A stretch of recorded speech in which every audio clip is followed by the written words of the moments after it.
அதுக்கப்புறம் அவர் திருக்கோட்டியூரில் போய் எழுந்தருளி இருக்கிறதாக அவருடையதான சிஷ்யர் நஞ்சியர் அவரிடத்துல பிரார்த்தனை பண்ணி, இந்த மாதிரி தேவரின் மனசஞ்சலமாக இருக்கு, நம்ம ஆண்டாளுக்கு ஒரு தனியன் பண்ணினா தேவலை, அதே மாதிரி ஆழ்வாருக்கு ஒரு தனியன் அது பண்ணினா தேவலைன்னு சொல்ல, உடனே அப்போதான் ஆண்டாளுக்கு அற்புதமாக நீலா துங்க ஸ்தனகிரி தடி அப்படிங்கிறதான தனியனை அனுபவித்தோம்.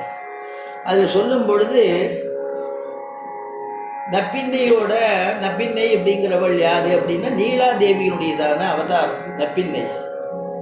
பூமி தேவியினுடையதான அவதாரம் யாருன்னா ஆண்டாள். அந்த நீலாதேவியினுடையதான அவதாரமாக இருக்கக்கூடிய அந்த நப்பின்னையுடைய மடியில் இருக்கக்கூடிய கிருஷ்ணனை நம்முடையதான ஆண்டாள் எழுப்புறா. எதுக்கு எழுப்புறான்னா லோக சம்ரக்ஷணார்த்தம். கிருஷ்ணா, நீ சேஷி, நாங்கள்லாம் சேஷபூதர்கள், உனக்கு கைங்கரியம் பண்ணுறதுக்காக நாங்கள் பிறந்திருக்கோம், அந்த பாக்கியம் நாங்கள் பெற்றிருக்கோம், நீ கைங்கரியத்தை நீ வாங்கிக்கணும், கைங்கரியத்தை பெற்றுக்கூடியது நீ அப்படிங்கிறத சொல்கிறா, உணர்த்துறா. அதான் சேஷி பாவம் அப்படின்னு. ஆண்டாளுடைய விஷயமே என்னன்னா, இப்படி நமக்கு உணர்த்தக்கூடியவள் ஆண்டாள். நமக்கு பெருமாளுக்கே உணர்த்துறதுனால பெருமாளுக்கே ஆச்சாரியன் மாதிரி இருக்கா ஆண்டாள். பெருமாளுக்கே உணர்த்துறா, பெருமாளை எழுப்பி உணர்த்துறா. அப்படி உணர்த்தும் பொழுது சுவாமி தேசிகன் அனுபவிக்கிறார் ஆண்டாளுடையதான திவ்யமான விஷயத்தை கோதாஸ்துதியில் அனுபவிக்கிறார். ஸ்ரீ விஷ்ணு சித்த குலநந்தன கல்பவல்லி ஸ்ரீ ரங்கராஜ ஹரிச்சந்தன யோக திருஷ்யாம் சாட்சாட்சமாம் கருணயாம் கமலாமிவான்யாம்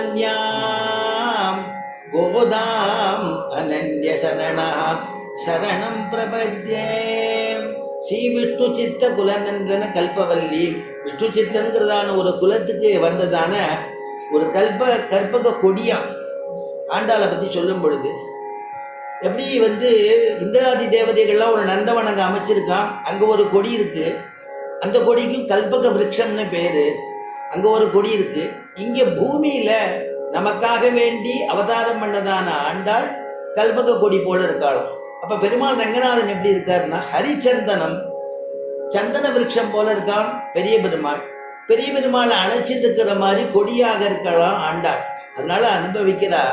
ஸ்ரீ விஷ்ணு சித்த குலநந்தன கல்பவல்லி ஸ்ரீ ரங்கராஜ ஹரிச்சந்தன யோக திருஷ்யாம் சாட்சாத் க்ஷமாம். அவளை பார்த்தா, அவளுடைய கருணையை பார்த்தா ரங்கநாயகி தாயாரே மறுபடியும் அவதாரம் பண்ணி வந்துட்டாளோன்னு சொல்லும்படியா இருக்கான்.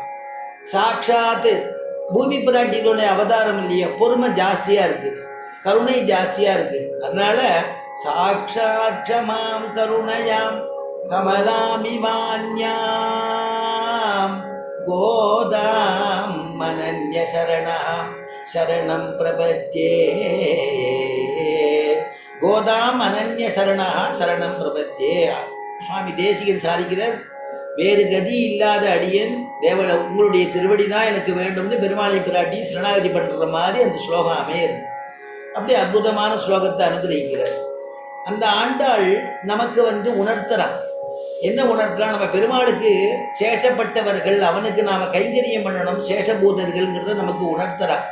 இப்படி உணர்த்தக்கூடியவா யார் நமக்கு அப்படின்னா சேஷி பாவம்னு சொன்னேனே, அந்த மாதிரி ஒரு விஷயத்தை நாம் தெரிஞ்சுக்கணும். பரமாத்மாவுக்கும் ஜீவாத்மாவுக்கும் உள்ள சம்பந்தத்தை தெரிஞ்சுக்கணும்னா ஆச்சாரியாள்கிட்ட போகணும். எப்பேற்பட்டதான ஆச்சாரியாள்கிட்ட போனோம்னா நமக்கு சதாச்சாரிய சம்பந்தம் உள்ளதான ஆச்சாரியா. அவளிடத்துல காலக்ஷேபம் பண்ணாதான் கிரகிச்சுட்டாதான் இது கிரகிச்சுக்க முடியும். அந்த மாதிரி நம்முடைய வைஷ்ணவ ஆச்சாரியல்ல பிள்ளை லோகாச்சாரியார் அப்படிங்கிறதான ஒரு மகான். அவர் பரமாத்மாவுக்கும் ஜீவாத்மாவுக்கும் உள்ளதான நவவித சம்பந்தம், 9 விதமான சம்பந்தத்தை அற்புதமாக அனுகிரகிக்கிறார். அதில் சொல்லும் பொழுது பிதாச்ச ரக்ஷகசேஷி பர்த்தாக்ஞேயோ ரமாபதி ஸ்வாம்யாதாரோ மம ஆத்மா ச போக்தா சாத்ய மனோதிதஹ பிதா ச ரக்ஷகஹ சேஷி. பிதா ச பெருமாளுக்கு நமக்கு என்னன்னா பிதா புத்திர சம்பந்தம். முதல் சம்பந்தம் பிதா புத்திர. ஜெகத்பிதா யாருன்னா பெருமாள் தானே, ஜெகன்மாதா யாருன்னா தாயார் ரங்கநாயகி தாயார் தானே. அதனால பிதா புத்திர சம்பந்தம், நாமெல்லாம் அவருடைய குழந்தைகள் மாதிரி.